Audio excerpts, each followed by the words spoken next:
Welcome to Looking at Legal Stuff. Today we have 9 hearings with a couple who have a long history of back and forth in the courts. We will watch as Mom attempts to establish child support after a recent switch in custody. Then she attempts to limit Dad's custody time after a messy public squabble with their daughter that may have crossed a line. And she files a motion to hold Dad in contempt for not paying his child support on time. In today's new updates, we have Dad motioning the court for sole decision-making over their son's extracurricular activities. He says Mom won't let their son attend the rodeo when it lands on her weekends, but Mom says Dad didn't give her enough notice to take time off work, and besides, she doesn't think their son's recent bad behavior should be rewarded with the rodeo. Let's see what the judge thinks. Okay, let me go to the docket then. Let's first take Kevin Cahill and Sarah Counts. Ms. Gilmore is here. Is Ms. Counts here? Yes, sir. Okay, good morning. So we are here on a request to modify child support. Right now, I think it's set at 0 because the parties were had each had one child. That was back in 2019. Ms. Counts is now requesting that be modified. So let's hear from Ms. Counts first, and then I'll go to Ms. Gilmore, okay? Okay, so first of all, I received an email yesterday, and I just want to object to the filing of those documents as they were not supplied to me in I guess an appropriate amount of time to be filed with the court to be considered. I would also like to just bring up the fact that this is the same excuse that Mr. Cahill used the last time that he tried to stop child support from going forward. He claimed that he had just started his business, the business was struggling. Those are all of the same excuses we're trying to use this time. But Mr. Cahill failed to mention in his paperwork at all that he has expanded his business to open 3 additional businesses. I have to object at this point. I don't have any declaration supporting this testimony. All right, first of all, there's been a motion that I exclude the declaration by Mr. Cahill, and then I believe a filing showing his income for 2022. I'm going to deny that request. However, Ms. Counts, if you feel you're prejudiced by the timing on it, I'm willing to put this over a week so that you have time to respond to it. Yes, I guess then that would be. We can do that. Yes, I guess then that would be the route that I would like to go. Yes, sir. So you said that's the route you'd like to go. What route is that? Put it over a week? The continuance. Yes, sir. Okay. I'm just letting some additional people in here. Ms. Gilmore, any objection to putting this over a week? I acknowledge it's a late filing, so I appreciate that if she needs time to respond to that. I will just note that I'm in Clark County, but I'm also on the court's docket, so I just have to balance next week both of the counties. Okay, you could send a message in the chat just letting me know what timing you would have. That's fine. I appreciate all parties being here. The reason I denied the motion to exclude the documents is the court needs to know what the income is from both parties in order to make a decision. And so it just makes more sense to grant Ms. Counts additional time than it does to exclude those documents. So we'll put Cahill and Counts over to February 1 at 9 o'clock. Okay. Thank you. All right. Thank you, Your Honor. All right, let's go back to Cahill and Counts, please. See, Ms. Gilmore is here. Your Cahill is here, and Ms. Jackson is here, I believe. Yep. Okay.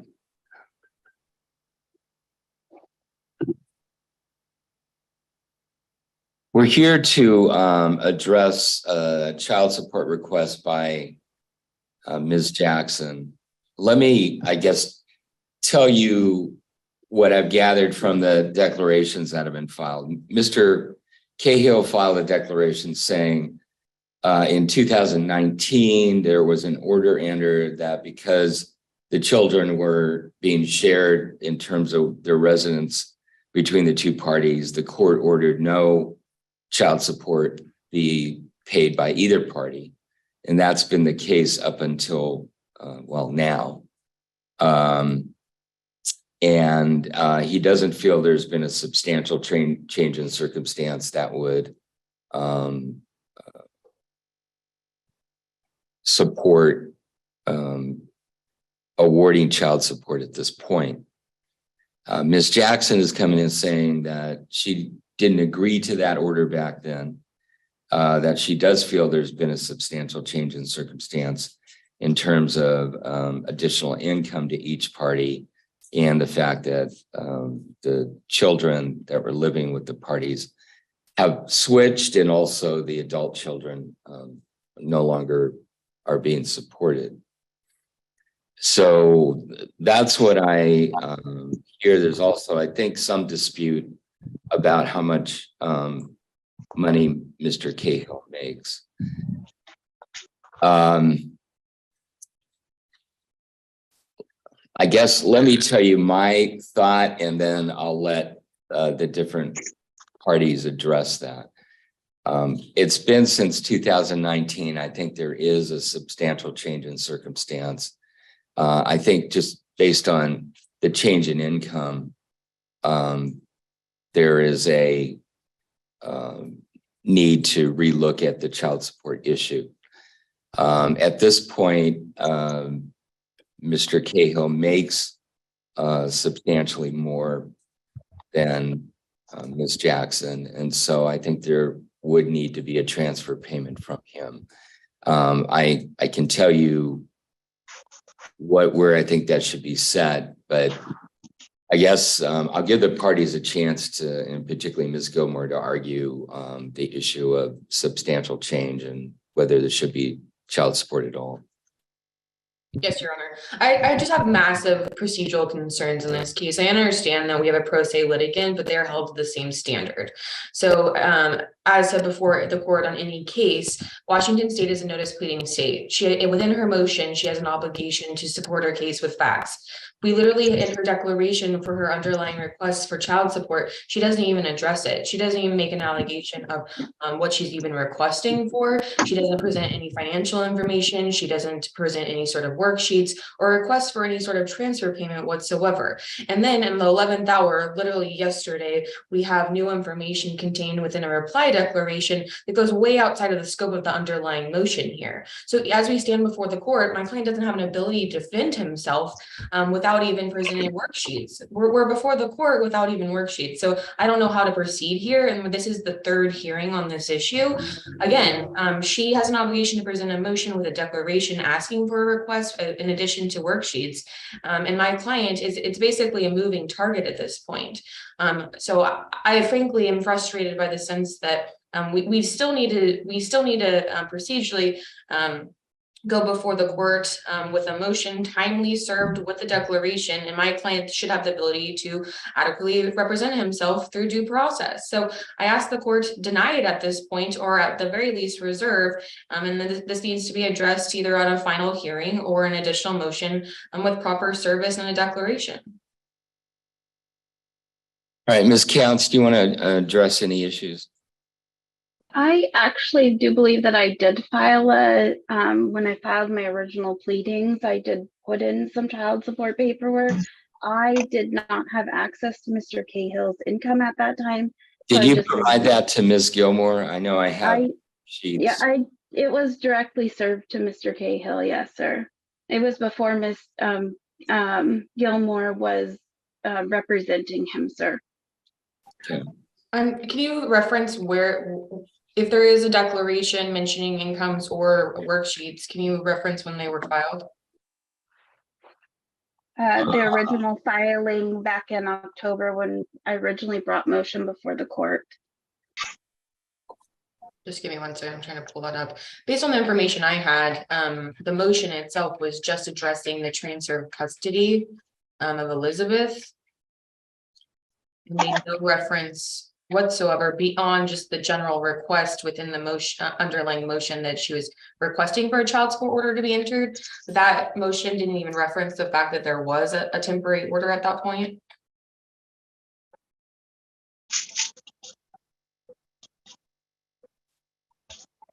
I don't know that it referenced the temporary order. I think I learned that from your declaration. Let me tell you what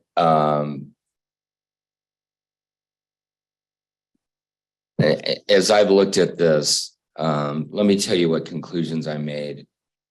I'm going to tell you where I'd like to go, and then we'll put this over 1 or 2 weeks to allow both parties to come back and say, no, you shouldn't do that. I think the issue of child support is before me.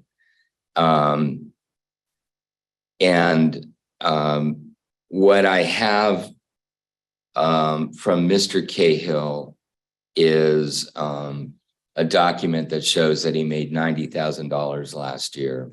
That was till November. I'm going to accept his representation that he did not take a payment in December.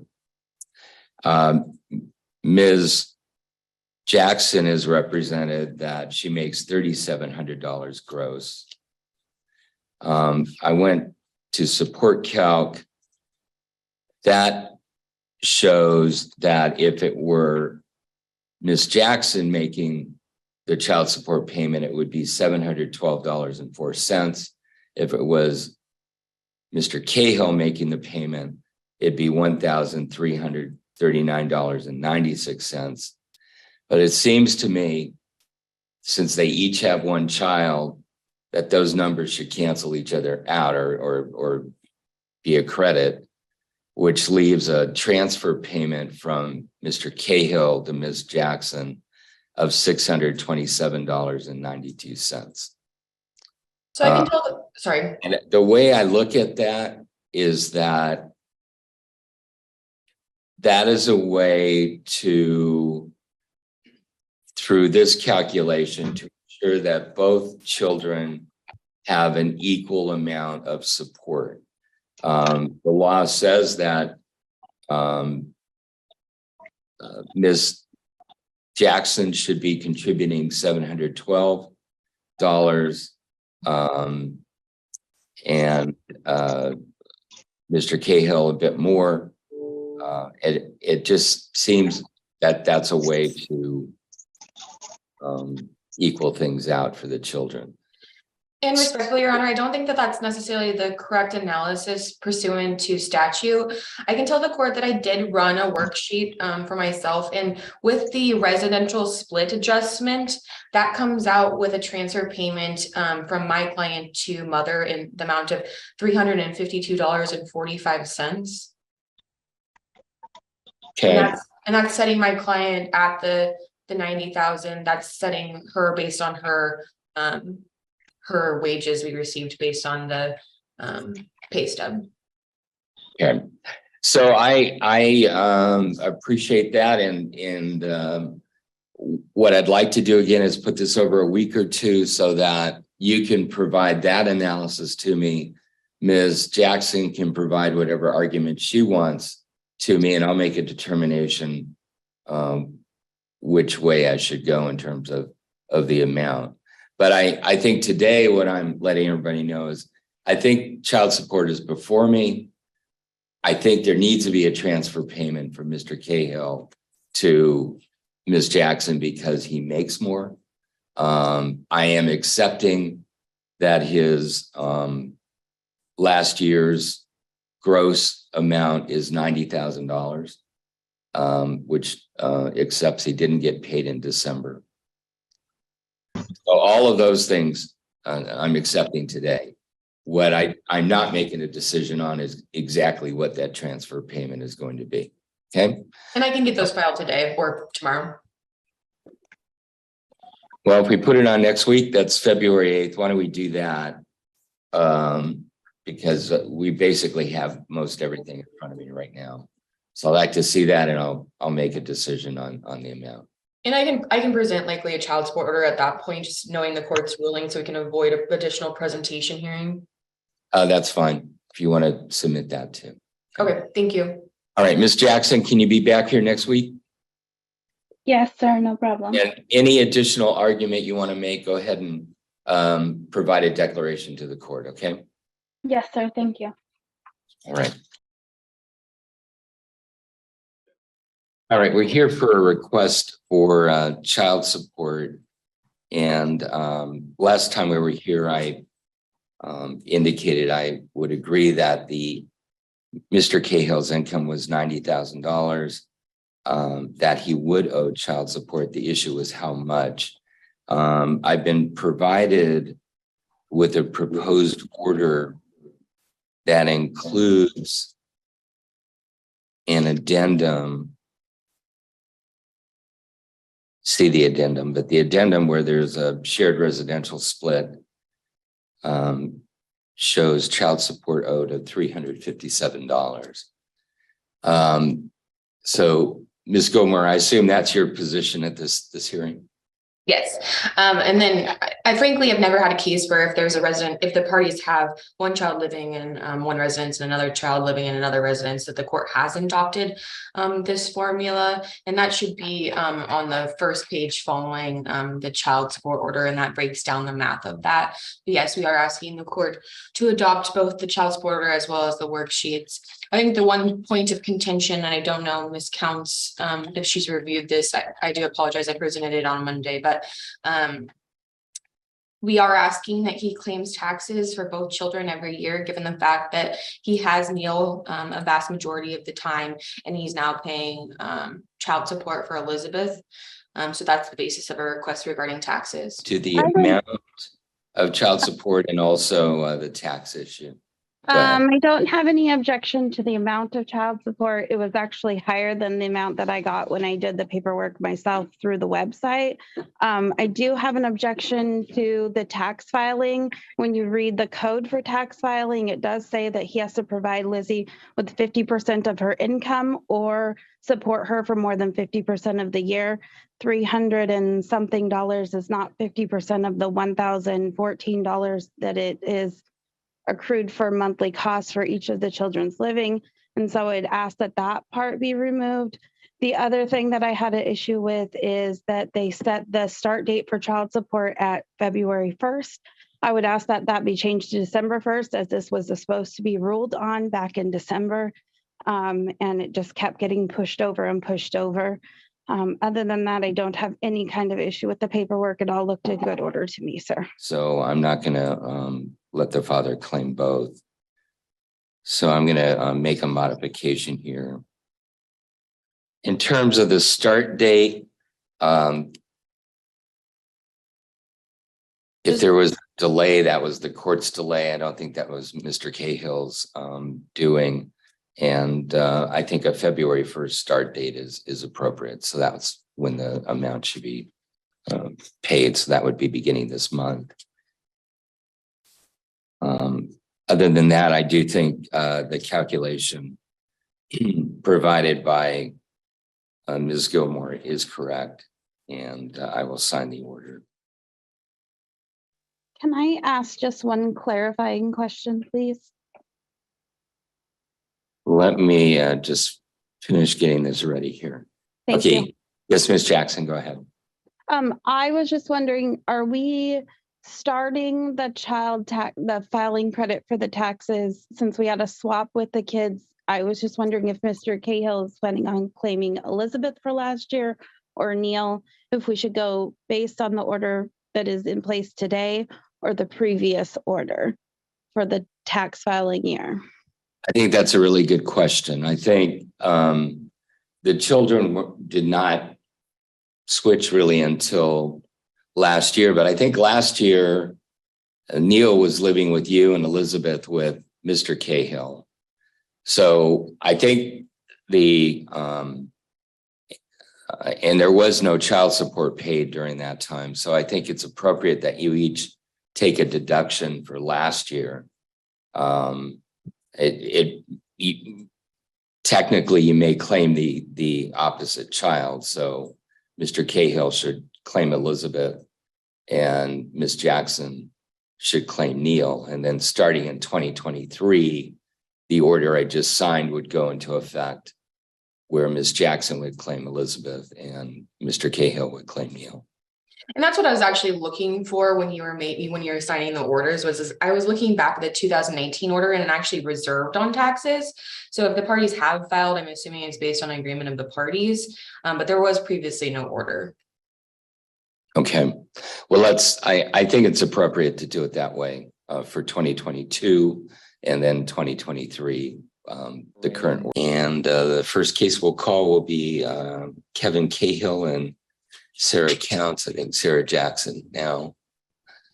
And Ms. Gilmore is here. And Ms. Jackson, do you want to unmute yourself? I guess you have. Okay. All right. Ms. Jackson, I think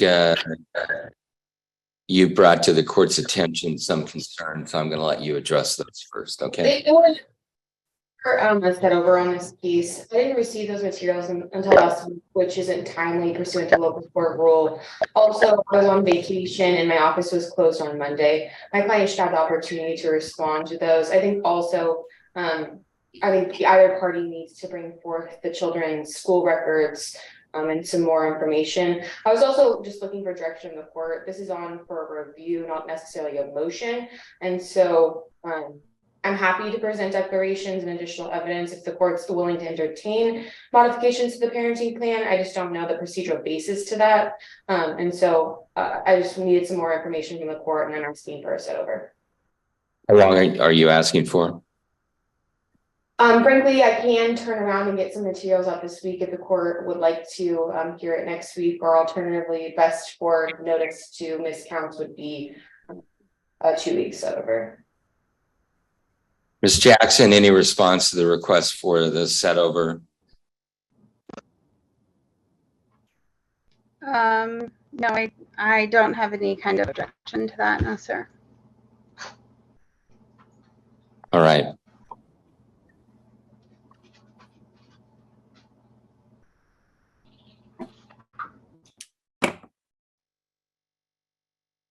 So there's two independent declarations describing conduct by Mr. Cahill that is concerning to the court. And I'm not exactly sure what the court will do with that. I need to obviously hear from Mr. Cahill on that point. But if this were a request for a protection order on a temporary basis, it would probably be granted based on those declarations. And I think if I'm going to put this over 2 weeks, just to be absolutely safe and make sure that Elizabeth stays safe, I'm going to suspend visitation during that period. And then we'll take it up in 2 weeks on July 5th and decide how we go from there. I would just again, this isn't for the court of any sort of motion. I don't think that there is any basis for a sua sponte ruling to terminate visitation. I can update the court that this was reviewed by law enforcement and law enforcement didn't make any sort of findings of abuse or seek any charges. So I'm asking the court to maintain visitation absent any sort of motion. All right. Well, again, based on independent declarations that I've received, I'm going to err on the side of caution here. So I am going to suspend visitation as a condition of setting this over to July 5th. And then we'll take it up at that point. Thank you. All right. Thank you. Is that court hearing going to be at 9 a.m.? That will be at 9 p.m. just like today on Zoom. Okay. Yeah. All right. Thank you.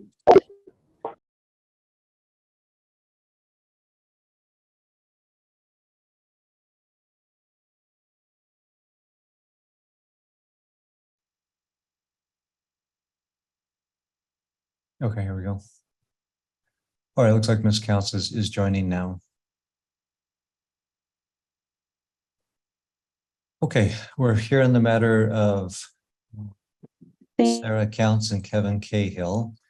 Cause number is 113764-7. Ms. Counts, can you hear me okay? Yes, sir. Okay.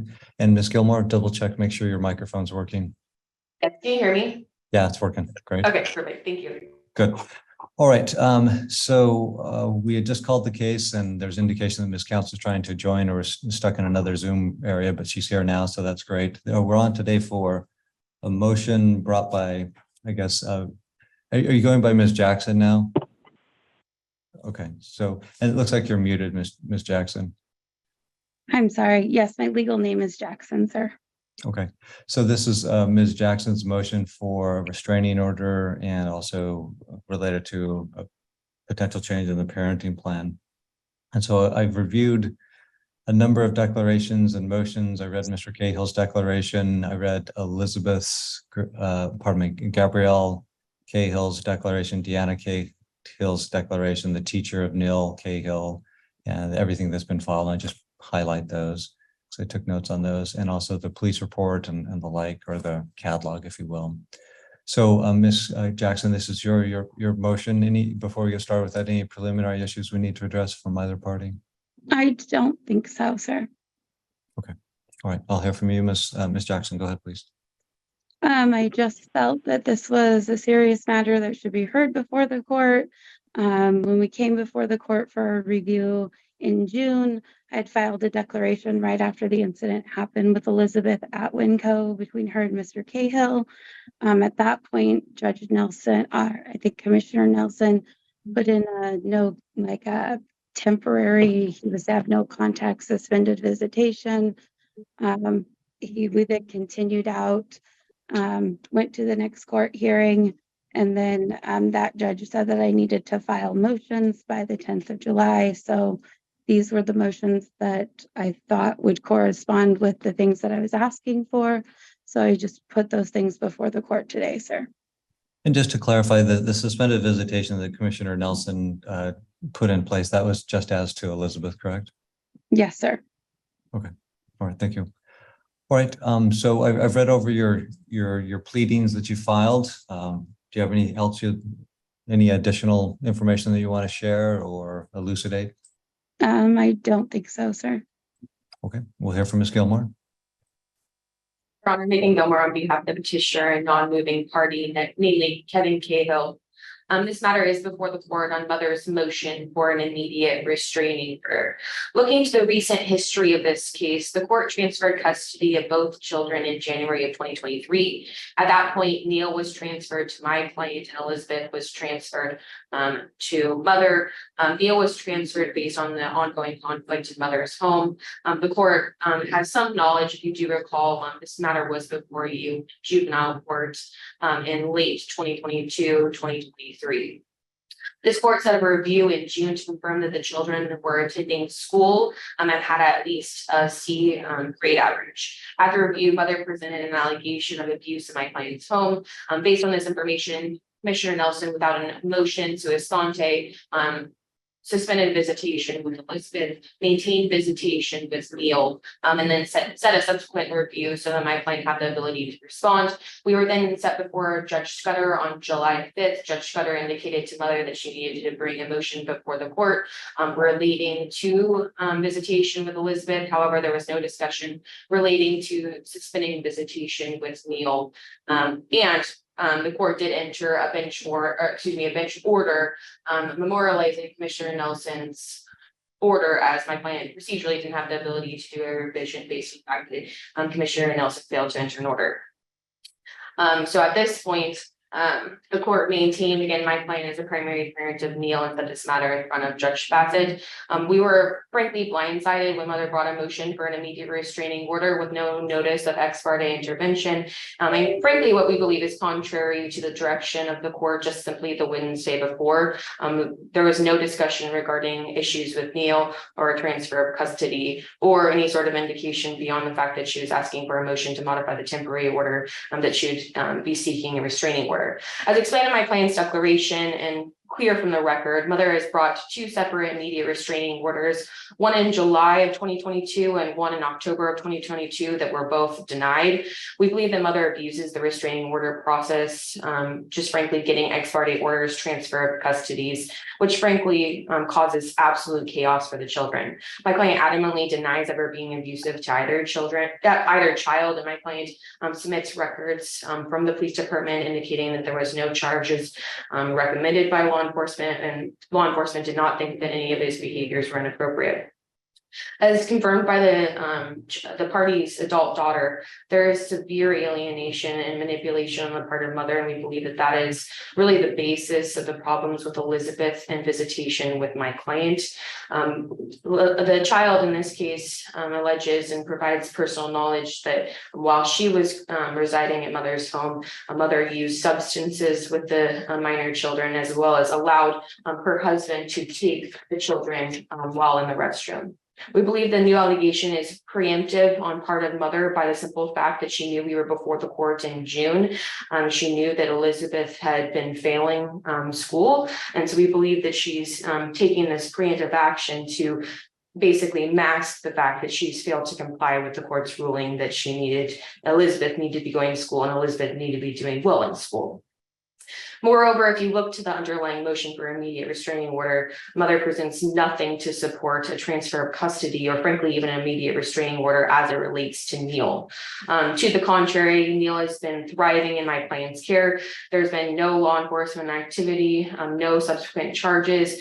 We provided information that he graduated from the WISE program. We provided information under seal that the chief teacher has glowing recommendations.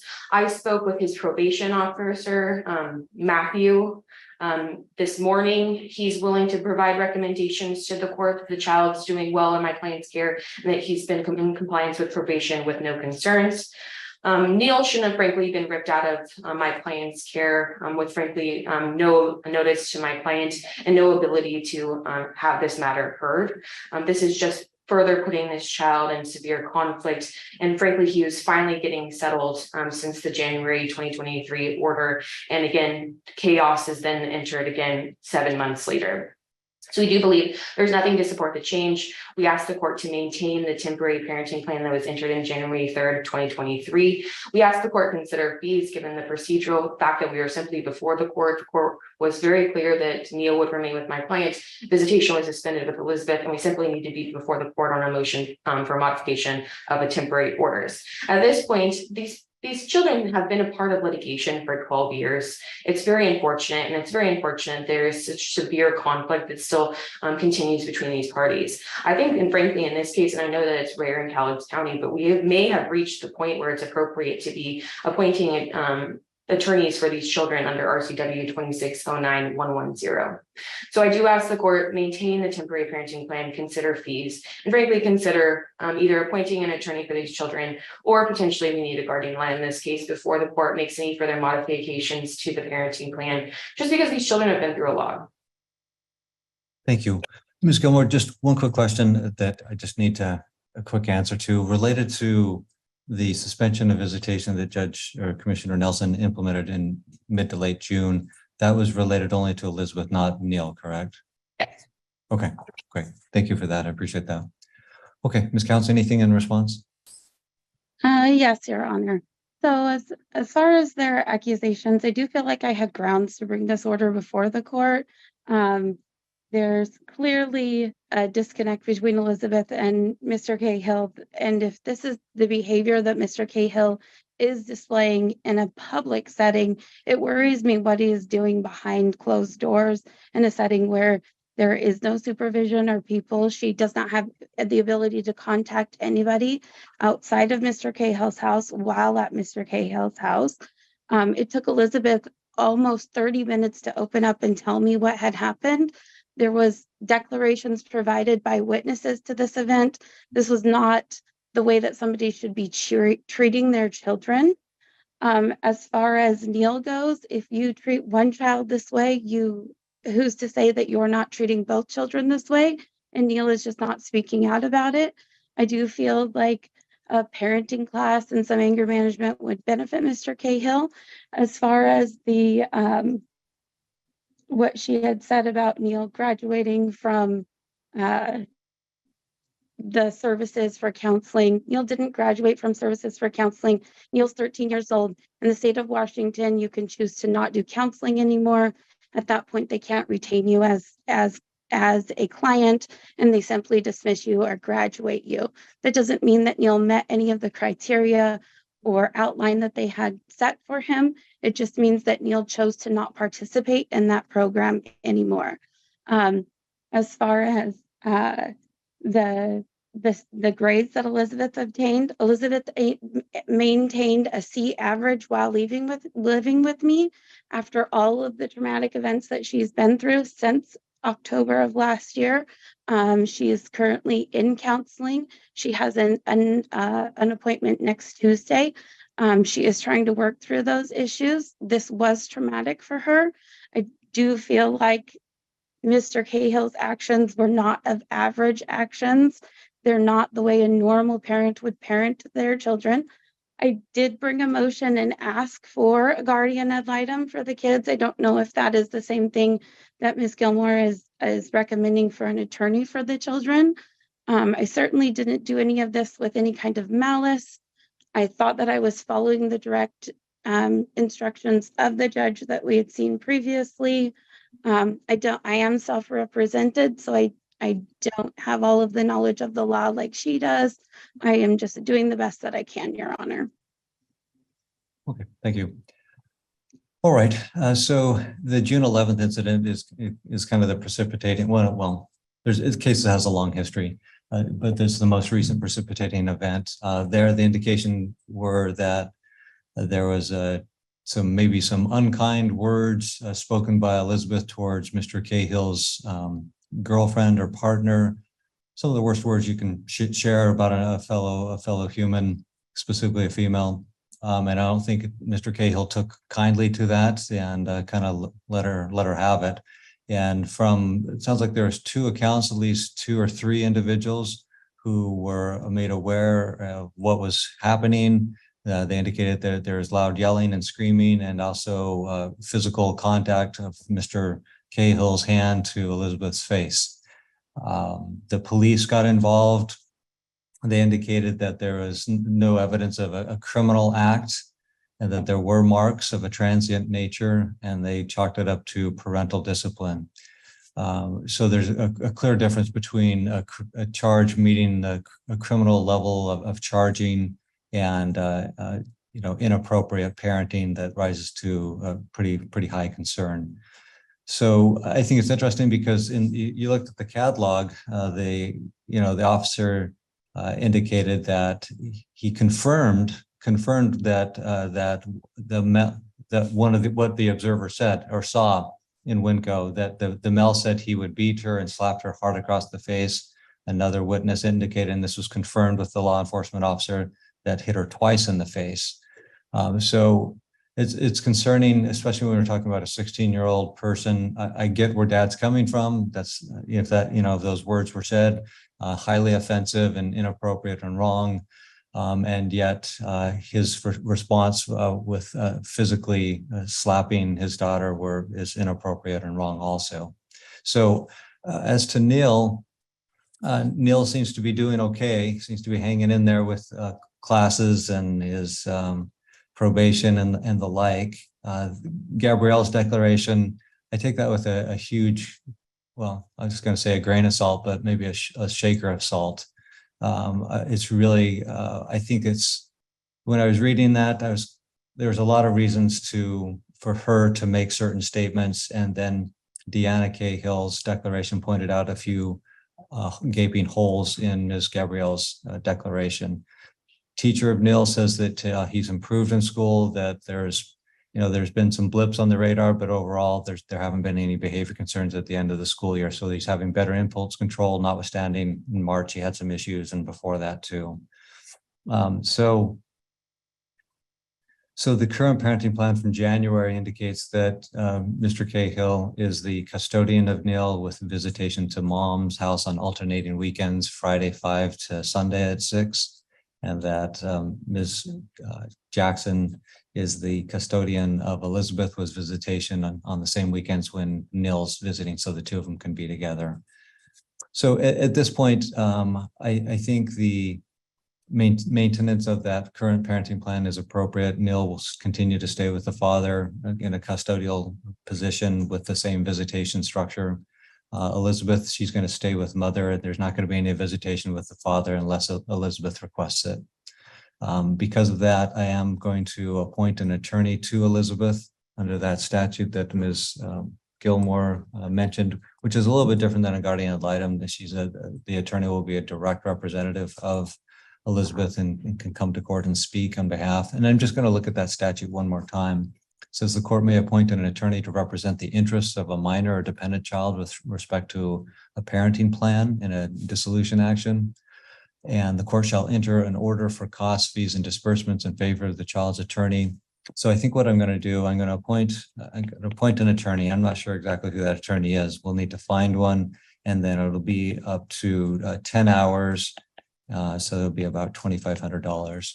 Will be the max. And so if the parents are indigent, then those costs would be borne by the state. If the parties are not, then it says the court shall make an order against one or both parents for the cost and the fees and disbursements. So with that being said, I'm not exactly sure what the parties' financial positions are. I think at this point, I'll make it county pay, and that we can revisit it if necessary. So I'll get that order out to the parties, and so you can see that, and we'll get that attorney appointed. So long way around saying that the parenting plan remains the same, with the only proviso that Elizabeth will stay with mother basically full time unless she wants to have visitation and she specifically requests it. So with that being said, I will draft up do a handwritten order for today's motion that memorializes all of that, and then we'll get that filed and the parties can take a look at that. Ms. Gilmore or Ms. Jackson, do you have any questions? No, sir. No, so I don't need to prepare any orders. You're just maintaining a temporary parenting plan with her basically as agreed visitation with father determined by child. Yes. Okay. And then that order will also, either that order or a separate order will appoint attorney for Elizabeth. Okay, great. Your Honor, I have a question. Who's speaking?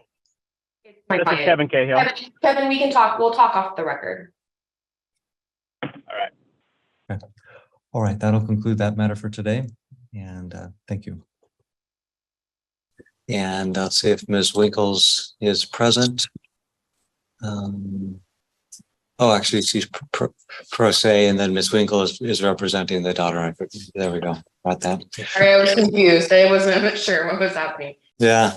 And so it looks like Ms. Counts is here, Ms. Gilmore's here. So we're here on Ms. Cahill's motion for contempt related to child support. And I was just looking for proof of service in the file of the documents. So Ms. Counts, did you serve copies of the motion and related documents to Mr. Counts on your motion?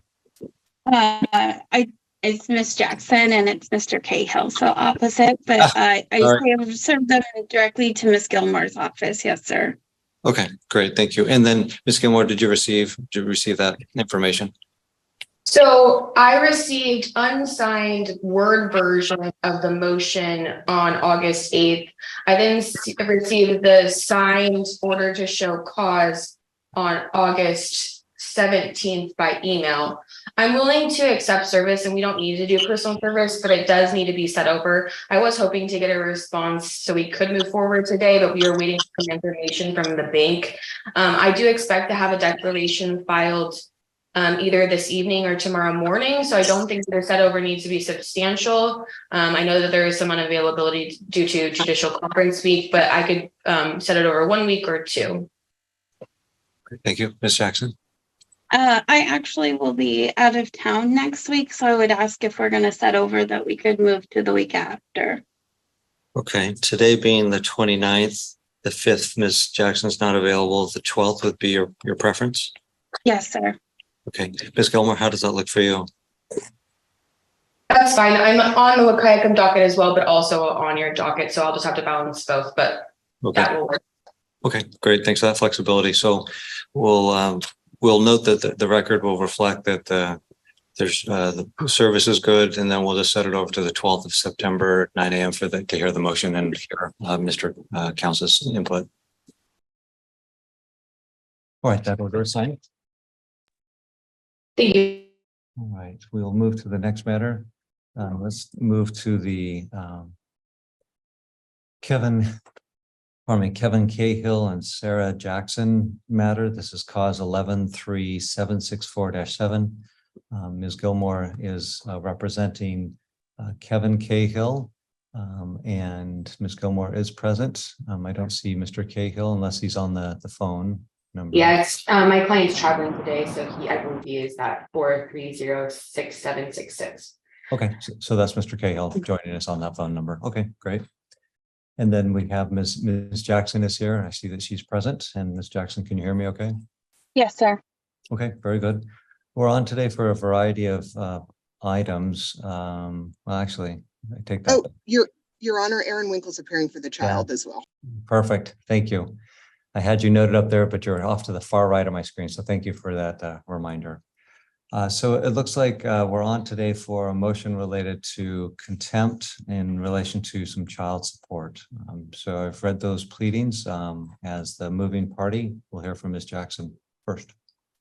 I just brought the motion as Mr. Cahill had failed to pay any support for over 6 months. Still currently behind on his September support. It has not been paid as of the filing or today. I'm not sure what other evidence I could provide the court other than he's not consistently paying. He's never made a single payment on time. I had to bring it to court to even really get the issue fully handled. And then it's not even fully handled at this point. Have you had any address changes in the recent past? I have not. We have had the same address for over 10 years, sir. Okay. All right. Thank you. Ms. Gilmore. Thank you. Megan Gilmore on behalf of the petitioner and non-moving party, namely Kevin Cahill. Following, as explained within my client's declaration, following entry of the child support order, my client was under the impression that he was going to start being garnished by DCS. After a several month period when an account hadn't been created, my client contacted me. We confirmed that it was in fact supposed to be direct from my client to mother. He then wrote that check that we provided under seal on May 8th for $1,428 for February to May. He sent a second check for the $357 in June of 2023. Shortly thereafter, that's when we received the first return mailing for that smaller amount. As indicated within my email correspondence, I then contacted mother, got the updated address. I think it was a PO box issue. Frankly, I honestly don't understand the address issue as well. And my client again paid the amount. We were then under the impression that support had been resolved until I received the correspondence from the end of July, I believe July 27th. I also provided that email correspondence within our responsive materials. I responded back to that email with copies of the check, just simply saying my clients attempted to pay several times. Here are the pictures. My client then became concerned with what was actually going on, because after I sent that email in response with the actual pictures, that same day, the smaller checks were deposited. However, the $1,400 check wasn't deposited. When mother indicated at that point, after several weeks, that she still hadn't received a larger check for the February to May, my client worked with, I believe, Fiber Federal to void the check and then was going to pay. We also provide email correspondence prior to the motion being filed that's saying, hey, we're working in the next couple of days to get the check voided and we'll get you paid. There was some delay with Fiber Federal getting it voided for whatever reason. But prior to bringing this before the court, prior to even filing a responsive pleadings, my client was paid in full. And I do really just think that there's no contempt here. The court's aware it must be a willful intentional violation of the court order. My client's paid me particularly to try to coordinate this issue. He sent several checks via mail. This case for whatever reason it may be, these parties don't need to be dealing with each other. And I simply think that we need to just move forward with DCS enforcement. We explained that my client has attempted to do that. However, because the order filed by or signed by Commissioner Nelson included the cover sheet, DCS isn't willing to enforce. So I did present the court with an updated order that's identical to the order that was previously filed. It just provides DCS enforcement, and that does have my client's signature. So moving forward, I simply don't think there's a willful intentional violation of the court order. It's my understanding that my client was paid up at the time that we provided responsive pleadings. I don't believe there's contempt here. And we do ask to just avoid any further issues down the line, that we just have DCS enforcement. So there's no problem with mailing and voiding checks and being returned. Thank you, Ms. Gilmore. You mentioned just the address issue just a bit. There was a post office box and then there was another address. Do you know where those came from? My understanding was the court pleadings, but I don't know. There was a mistake to the first underlying address, and then we were provided the PO box, which was correct, and she did receive them. So I just simply don't understand why she never received the 1400, and it's never been returned to my client. Okay. And then the monies were coming, it looks like they were written off of a kind of a corporate or a company account, correct? Yes. And then what's the position of your client in that company? He's owner. Okay. And can you give me just a rough estimate number of employees? I don't know if it's a big company, small company. I literally have zero idea. Okay. All right. Fair enough. And is it, okay, let me just take a quick look. I just want to look at those checks again. Just give me 1 second. Okay, so there was, before I go to the checks, there was that Kalama address at Lake Avenue. That's the one. And Ms. Jackson, do you know anything about that address? I don't know that address. I've never been associated with that address. It's never an address that I provided. Even when Ms. Gilmore first initially came onto the case, they had reached out to me and asked for an address. I provided them my PO box. We don't receive mail at our physical address. We never have. So I've never provided any other address other than my physical address for if they needed to serve me with paperwork, and my mailing address, which is my PO box. Okay. And so at this point, Ms. Jackson, the $1,400 and, pardon me, the $1,428 check that was resent at the end of August, that's been cashed. Is that accurate? Yes, sir. So your position is that at this point, Mr. Cahill is current, but he wasn't current from February until end of August. He is not current.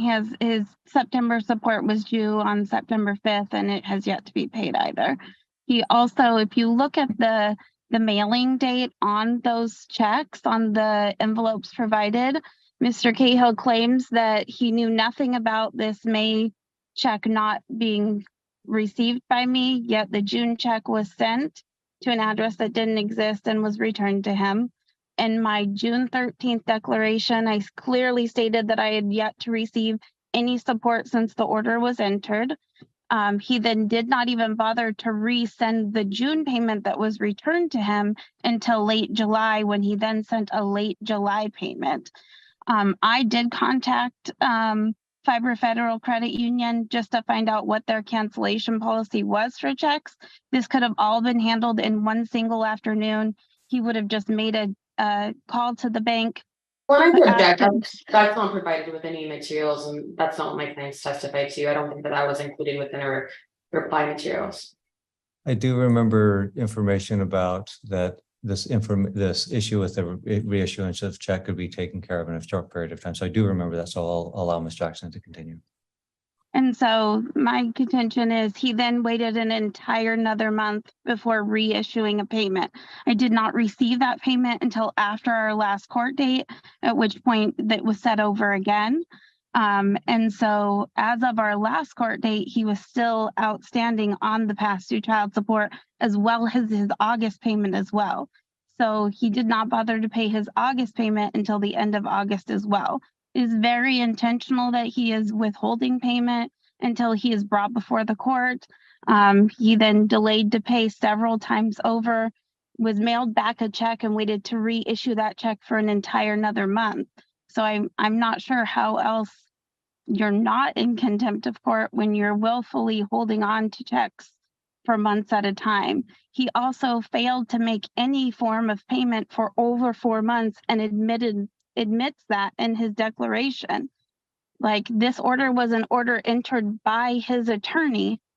So his not reading a court order doesn't negate the fact that he still failed to provide that support for over 4 months. Thank you. Any response, Ms. Gilmore?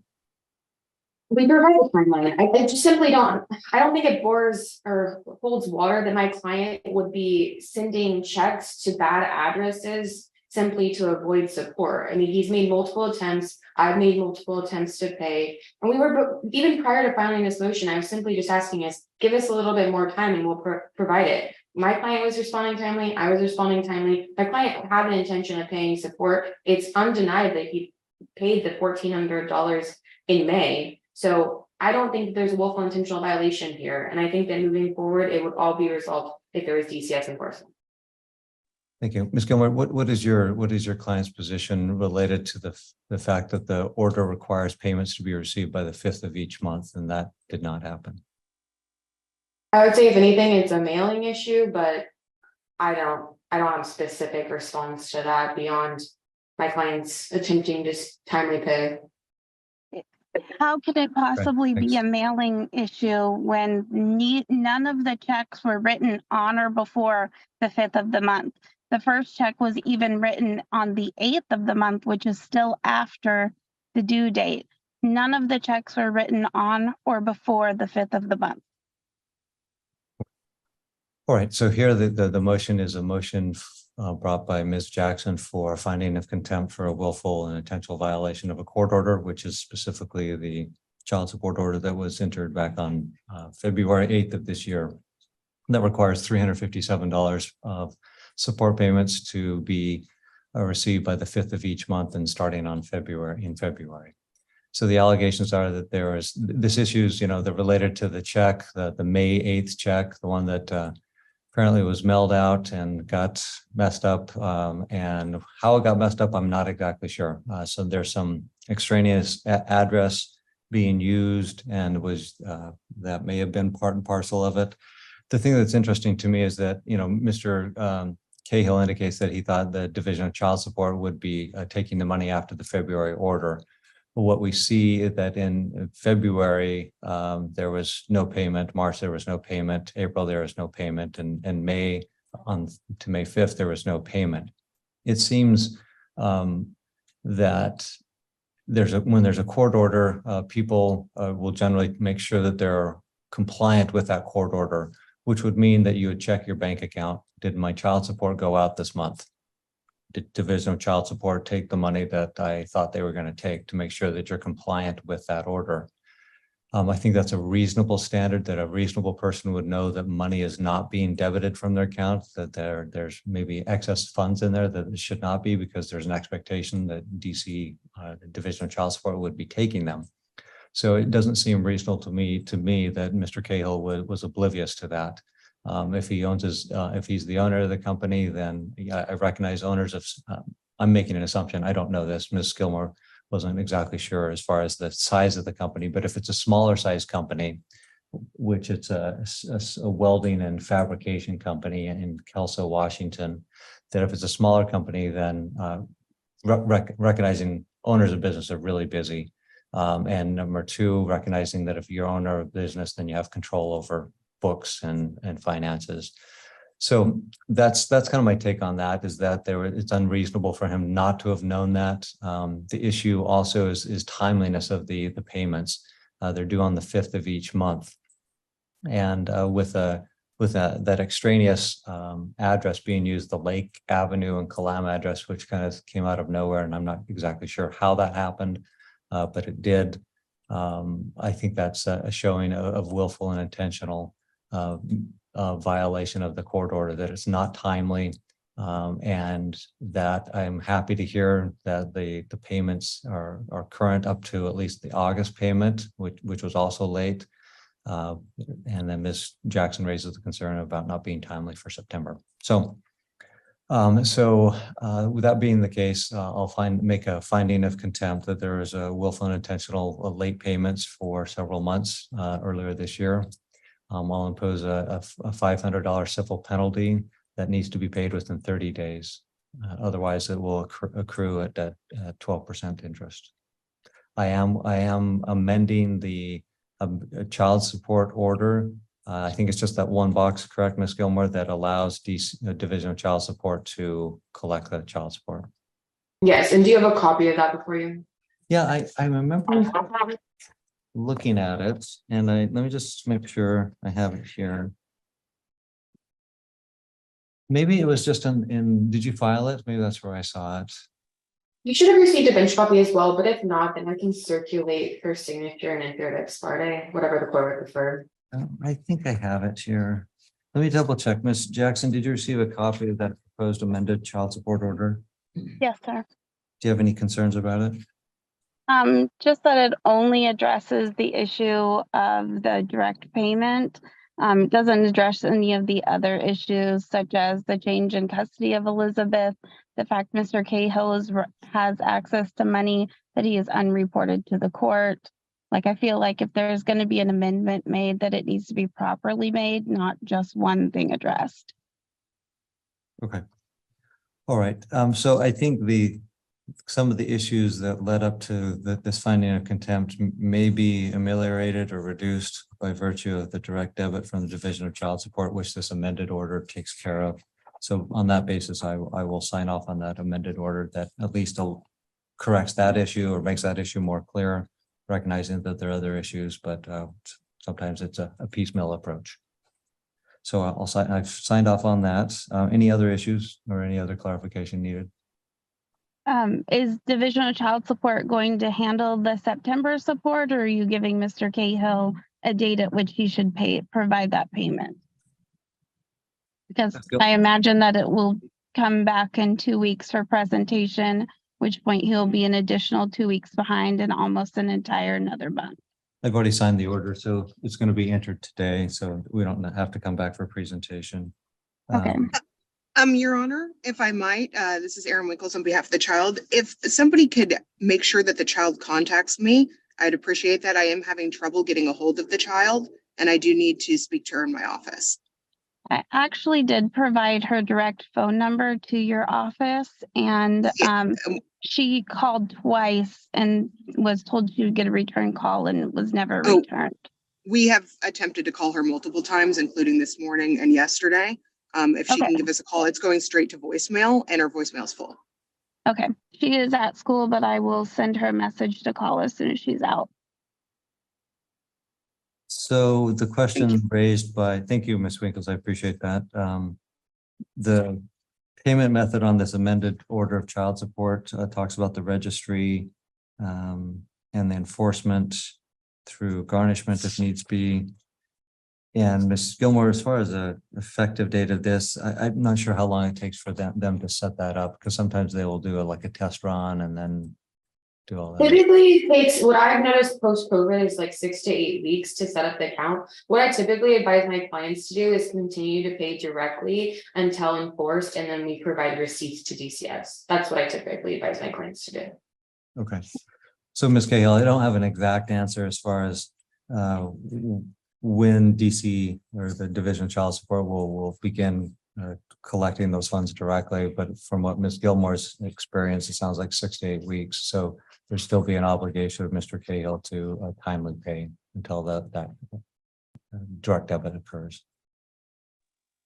And then is there any action that can be taken on his current outstanding civil penalties that he's never paid? That was part of my filing as well. It was, and as far as options, parties can bring motions to enforce a judgment or reduce something to a judgment. That's one option. The other option is to work through council come to some type of an agreement and file that, that's a different option also. So I can't give you a direct legal advice, but I can provide some options. Okay, thank you. And then just last question to the parties, there was also presented a child support worksheet. I'm inclined not to sign off on that since we're just amending that order. So I'm just going to sign off on the amended child support order. I think that the reason why, and I don't know if it's necessary for DCX, but the order, I don't know what order Commissioner Nelson did, but if the court looks at Odyssey, the clerk's office makes a note that there's no worksheets provided. So I guess my only concern would be is the proportional share. Yeah, the February 8th, 2023 filing indicates no worksheets. So I believe that they're consistent, but I would defer to the court if you don't want to enter them. Ms. Jackson, did you receive a copy of the worksheet? I don't recall receiving the worksheets, just the order, Your Honor. It shows a proportional share of income with Mr. Cahill at 67.6% and Ms. Jackson at 32.4%, with Mr. Cahill at a net income of $59.21 per month and Ms. Jackson at $28.32 per month. Do those numbers sound accurate? Yes, sir. Okay. And then it goes on the back section of that support worksheet. It's an attachment related to the residential split adjustment that allows for the with Neil and Elizabeth kind of being split out, that reduces the normal child support amount down to $356.58. So just want to make sure you're aware of that additional attachment to it. Yes, sir. Thank you. Any concerns if I were to sign off on that, which would allow DC or which would establish kind of that proportional income share? No, sir. Okay. All right, I'll sign off on that. All right, let me check with Ms. Gilmore if you have any additional items. I don't believe so, Your Honor. Okay, Ms. Jackson, any additional items? No, Your Honor. Okay, that'll conclude today's hearing. Thank you. Thank you. Number 1 on the docket, Cahill v. Cahill. Cause number 11-3-00764-7. This is a request by Ms. Winkles to withdraw. We have Ms. Gilmore. Anyone else other than Ms. Winkles on this matter? Hearing none. So the request has been made. Ms. Gilmore, I don't know if you had anything you wanted to say. You're muted, or I don't have sound from you. To the best of my knowledge, Your Honor, she was in agreement. She has no objection. Okay, thumbs up from Ms. Gilmore. So with that, hearing no objection, or seeing no objection, I should say, I will go ahead and grant your withdrawal. Thank you, Your Honor. And I'm not sure another attorney needs to be appointed at this time. It seems that that everybody is in agreement. My client seems to be in a good place. Okay. All right, that matter is done. Thank you, Your Honor. Next, I have Kevin Cahill and Sarah Counts. 11-3-764-7 is the cause number. Ms. Gilmore is present. She represents Kevin Cahill. And Ms. Jackson, I think you're representing yourself, correct? Yes, sir. Okay, and she's present. And then Ms. Jocelyn is here representing Elizabeth. And Ms. Jocelyn, are you here? Yes, Your Honor, I'm here. All right, very good. Great. Let me just pull up my notes and then we'll go ahead and get started. All right, this is Mr. Cahill's motion related to a modification of decision-making as it relates to extracurricular and also just decision-making in general. So I read the input that each party submitted and filed with court. So I'm ready to hear from Ms. Gilmore, and then we'll hear from Ms. Cahill and then Ms. Jocelyn. Yes, Your Honor. Thank you, Megan Gilmore, for the record on behalf of petitioner Kevin Cahill. This matter is before the court on my client's motion to address decision-making relating to extracurriculars. over this summer, as well as broader picture of extracurriculars and decision-making in general. Looking to my motion, there was some correspondence back and forth between the parties in March of this year regarding extracurriculars and my client asking if she would authorize the child to be in rodeo. She indicated back in her response to my client that she needed more information. I subsequently drafted the correspondence attached to her motion from April, outlining the activities for the summer, and we projected what was going to be potentially a conflict for her weekends and asked her to provide the child to those events, or alternatively, we were willing to, or my client was willing to take the child to the event and discuss makeup time. We didn't receive a response, and that's what necessitated this motion. Now, mother indicates within her responsive pleadings that she doesn't agree for a variety of reasons.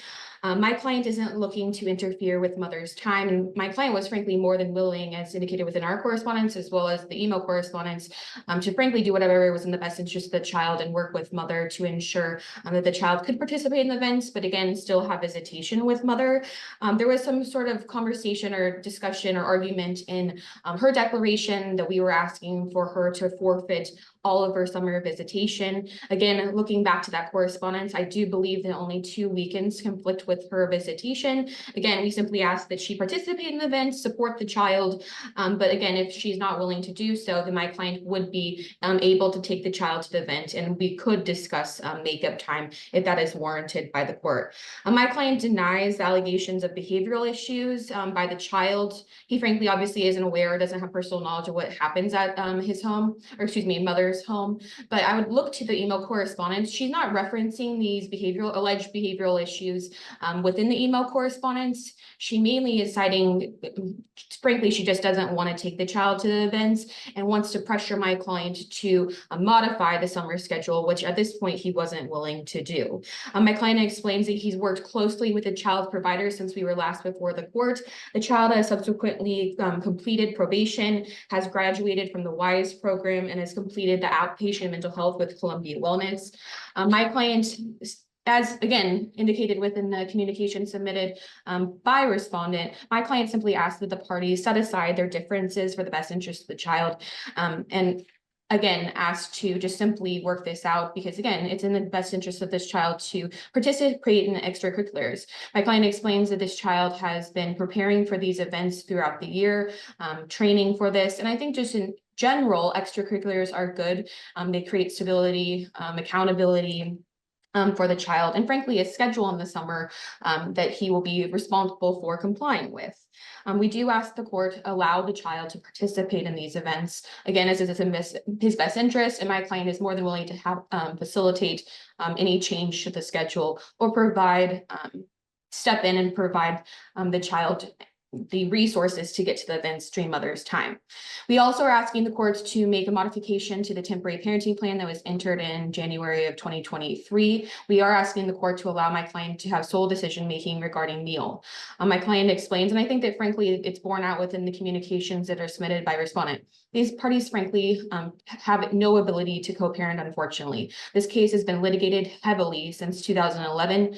This petition to modify was filed in 2016. Despite my client's best efforts to simply communicate, to coordinate visitation, ensure compliance with the parenting plan, there's simply no movement here. Unfortunately, to ensure compliance, I think that we're going to have to be before the court regarding any decision that needs to be made for the child, if it be football, if it be rodeo, if it be educational decisions, because again, what we see here is my client asking and providing the information. Mother indicates she needs more information. And again, my client citing the fact that we've provided the attachment with the information and we simply just received no movement here. My client is trying to avoid a contempt motion. He's trying to comply with the court's orders and he's trying to do what's in the best interest of the child. So we are asking the court to grant our motion, allow the child to participate in rodeo over the summer and to modify the parenting plan relating to meal and provide my client sole decision-making just to ensure, at least for extracurriculars, that this child can participate in these activities and not be put in the middle of these people's fighting. Thank you, Ms. Gilmore. Ms. Jackson.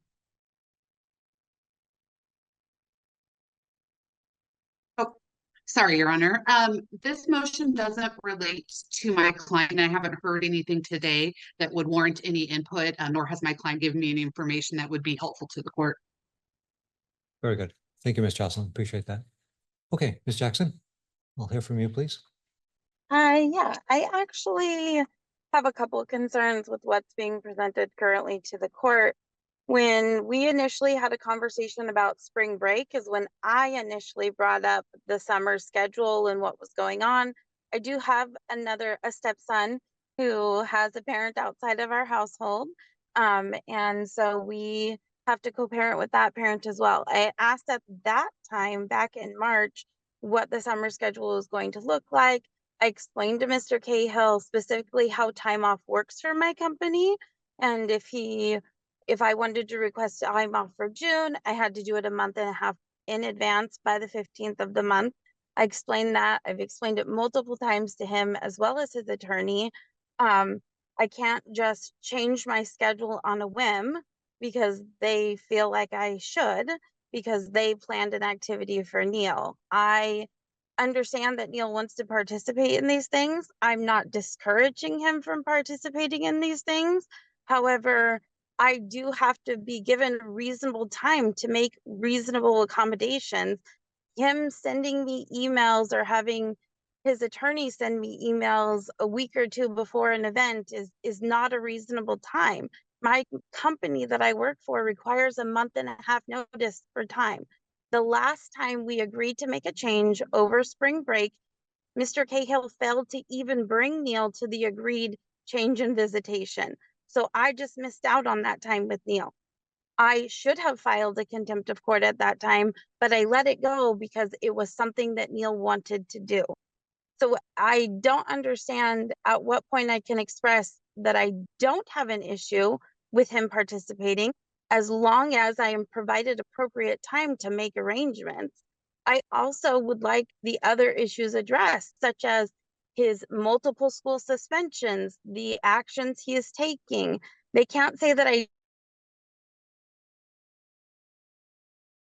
With your argument, please.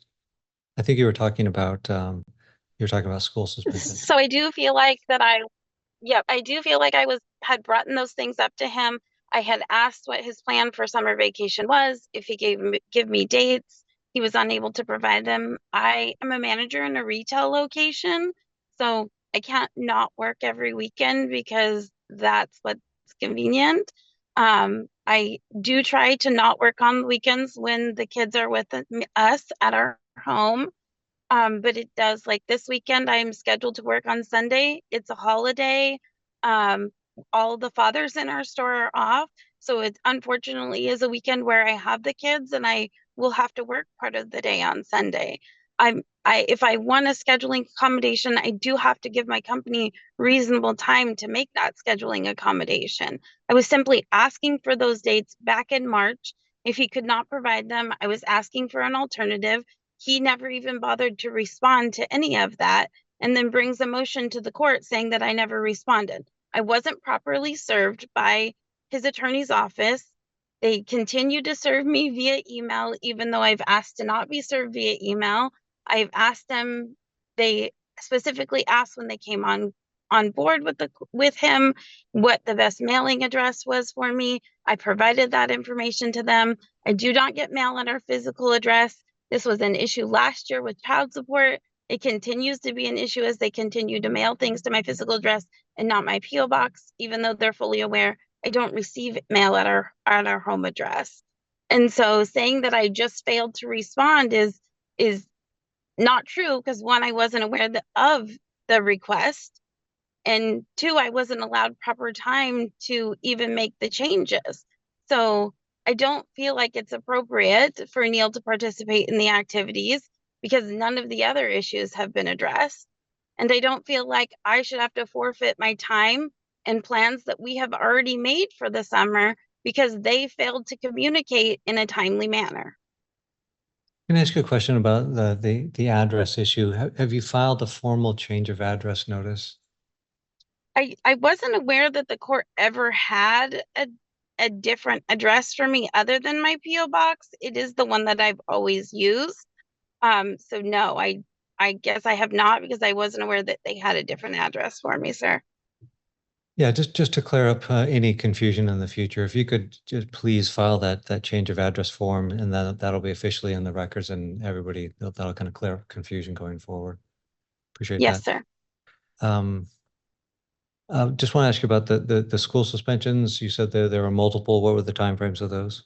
So there was one in December, one I believe in January, and then another about a month later. The first two were physical altercations with another student, and then the third one was a inappropriate contact with a female student in his shop class. And I do feel like both of those are reasons that he should probably be in counseling. Do you think those are, I think in your pleadings, you alluded to the fact that would be, because of those suspensions, that would be a reason for not allowing him to do rodeo, because that would be kind of something that he likes, and that would be a counterbalance to that behavior? I kind of am not a fan of supporting bad behavior, and I do feel like when he's continuing to have these actions and continuing to do things that are not in alignment with normal school standards and multiple suspensions, like, why are we continuing to reward bad behavior? It clearly, trying to engage him in those things is not changing that behavior. So why are we continuing to reward it? And I do feel like it is a reward to him. He gets to go and not have to be at our house and be held accountable for those things. And so it is a reward to him. All right, thank you. Okay, Ms. Gilmore. Yeah, just briefly, Your Honor. Again, my client provided notice as soon as it was available, the schedule. The schedule was available in April. We provided it in April. I am confused why she didn't receive the correspondence asking for an agreement to be reached, as I did provide that correspondence to her via her PO box that she's previously requested. I do apologize that my office has no intention of not serving her properly, but again, I think that my staff were relying on the notice of withdrawal that was from 2018. And we have received and provided service continued by email. So I do apologize if she didn't receive anything, but I don't understand why she wouldn't have received the communication from April 25th, as that was provided by PO Box. As you can see from the argument, we simply are just asking for a firm understanding of what her position was. It seemed at the beginning of her argument that she was going to agree, but she simply wanted to come to an agreement about a modification of the parenting plan. Now she's going back to the behavioral issues. I would object to the consideration of the alleged suspensions. I don't believe that was specifically outlined in her declaration, and my client could have provided a response. All I'm aware is that at least one suspension occurred based on the communications that happened in March. My client explained what he was doing with the providers and what was going on with the suspension. Based on my understanding, thereafter, the child has subsequently completed mental health treatment and completed some of these other programs to remedy some of the behavioral issues that were happening in the winter. So we are asking the court to provide this child the ability to participate in the events. And we are simply asking that my client, as the primary parent of this child who is engaged in all of these services, be allowed to make decision-making. I don't see from here that mother has, she expresses concerns because she doesn't want to take the child to the rodeo, but I don't see her doing any legwork to be communicating with these providers despite her concerns. I mean, she obviously is an equal parent that needs to be making decisions, but I don't see that she's been doing that based on her alleged concerns. Also, as we're before the court, she has provided the court that she does have problems with her work schedule, but I haven't seen affirmatively that she's unavailable or have something planned for the weekends in question, which are only two. One's in July and one's August. I would also talk about the notice provided. We provided notice in April and the events in July. So I do believe that corresponds with the work schedule notice. So I simply think that we just have an individual that doesn't want to take the child to rodeo. I don't think it's a behavioral issue. I don't think it's a conflict issue. And again, my client just simply wants to do what's in the best interest of the child. Okay, thank you. Ms. Jocelyn, did that raise any issues for you, Ms. Jocelyn? No? Okay. Ms. Jackson, you had a question? Yeah, I just wanted to say that I do believe that I did reference the suspensions I actually submitted several emails back and forth between Mr. Cahill and I where we talked about the school suspension. So I actually do feel like that information was provided to the court before today. And then I also, there's one other thing that she had said that I'm sorry, I forgot about it now. She says that she says that they provided information to me by April. I have to have my request in by April 15th. So even if she did provide that information to me on April 17th, which is my understanding of, it was either the 17th or the 20th when that email or correspondence was sent to me, it still was after the date that my company requires for any June dates that could be requested off. I did not receive any of that correspondence until Elizabeth told me we were going to court, at which point I went in search of it in my email and found it in a spam folder. So I have only had knowledge of this court hearing and those dates for about 2 weeks now. So still have not been able, I've submitted for the August date off, but I don't have any way to change my June schedule as of right now. And so it's not me not wanting to participate, it's me needing appropriate communication and appropriate time to request that time off. I feel like I'm being punished and having my rights taken away because I have a job that I must go to or request time off in an appropriate manner. And I don't feel like that's a reason to have my decision making taken away. I just need appropriate communication so that I can make the appropriate arrangements. Okay, thank you. Your Honor, can I clarify something for the court? Yeah, go ahead. I know Ms. Jackson indicated Lizzie told her about the hearing. I just wanted to clarify for the court, the only thing that was communicated to my client was there was a hearing and it was not concerning her, so we would not be discussing it and I wouldn't be disseminating any information to her. Great. Okay. Thank you, Ms. Jocelyn. Appreciate that. Okay, the motion here is brought by Mr. Cahill to allow Neil to participate in the rodeo events over the summer.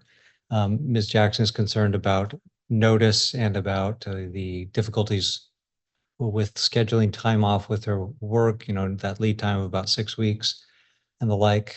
So there was concerns raised about the addresses. I think that's going to be rectified just with that change of address being filed by Ms. Jackson, pardon me. So as far as the rodeo on July 13th and through the 14th and August 24th through the 25th, those are the 2 days that have been identified as conflicting or being on the residential time of Ms. Jackson. I'm going to allow Neil to participate in the rodeo on both of those dates. If Ms. Jackson can take Neil to the rodeo on those dates, then that would be her residential time with Neil over those weekends. If she's not available or if she's unable to do so or doesn't want to, then Mr. Cahill will be responsible and will have that time with Neil over those 2 weekends. I am granting Ms. Jackson makeup time in the fall of 2024. For those, if one or both of those weekends is that she's not able to use or spend that with Neil, then that makeup time would be in the fall of 2024. So the idea with the in-school suspensions sounds like Neil's worked through a lot of stuff. He's completed his probation, was on WISE, and he's completed his outpatient. So hopefully there's some lessons have been learned there and that he'll be making some improvements. Oftentimes for young adults, having consequences happen close in time to the behavior that needs to be corrected is really important. When it becomes too attenuated or far away, such as exacting maybe some discipline for behaviors in December, January, February happening in June or July or August, is a bit attenuated and may not meet the purpose that was hoped for. So I'll just make that comment. So I'm going to allow that the rodeo, Neil to participate in the rodeo this summer on those 2 particular weekends. As far as sole decision-making regarding extracurriculars going forward, the parties have had difficulty. You can feel the strain when reading the declarations between the 2 of them. It's palpable, and there's difficulty there. And yet I think there's not enough to make that change at this point. So I'm going to hold off on that. The parties will continue to work through some issues and hopefully they can work through those, but decision-making and extracurriculars remains unchanged. So any questions on the court's ruling? No, I don't. I actually do. I'm not sure the court is aware of this, but Neil's suspensions actually came a year after he finished counseling. So he was removed from counseling in January of 23. What's and your these question? I'm not sure that the court is aware of that. I just was asking if you're aware that I know you said in correspondence with. Nope, Okay. not aware of that. Any other questions? Okay. As far as a presentation date memorializing today's ruling, we could look at a presentation of June 21, or I think June 21 or June 28th. Oh, I'm going to be on the 21st yet. June 28th. How does that look for the parties? Thank you. Ms. That Gilmore? works. Okay. Your Honor, can I be excused from that hearing? Yes. Yes. Thank you. Yes. And then Ms. Jackson, June 28th, 8:45 in the morning for presentation. Yes, I am just trying to confer with my work schedule, sir. Just one moment. Okay. So Ms. Gilmore will be preparing that order. If you agree that she captured what the court ordered here today correctly, you could simply sign off on it and we wouldn't need the hearing on the 28th. If you feel that she's doesn't have it correct, then be here on the 28th at 8:45. Yes, sir. Okay, great. We'll set it for that date, Ms. Gilmore. Just briefly, should I have a signature line for Miss Jocelyn? I know that it's a little strange procedurally. Repeat that question. I missed the first part. Should I have a signature line for Miss Jocelyn? Ms. Jocelyn, what do you think? I don't think it's necessary on this one because it doesn't relate whatsoever. So the disagreement's really going to come from Miss Jackson. Yeah. Understood. And then also I would like to, Miss Jackson, I will, hopefully we can coordinate those fall dates so there's just no conflict. I can put generic language that makeup time will be in the fall, but if we can try to coordinate those dates, hopefully we can do that prior to the presentation. All right. Thank you. Okay. Thank you. Great. I appreciate that. Thank you, Ms. Gilmore. Thank you, Ms. Jackson. Thank you, Ms. Jocelyn.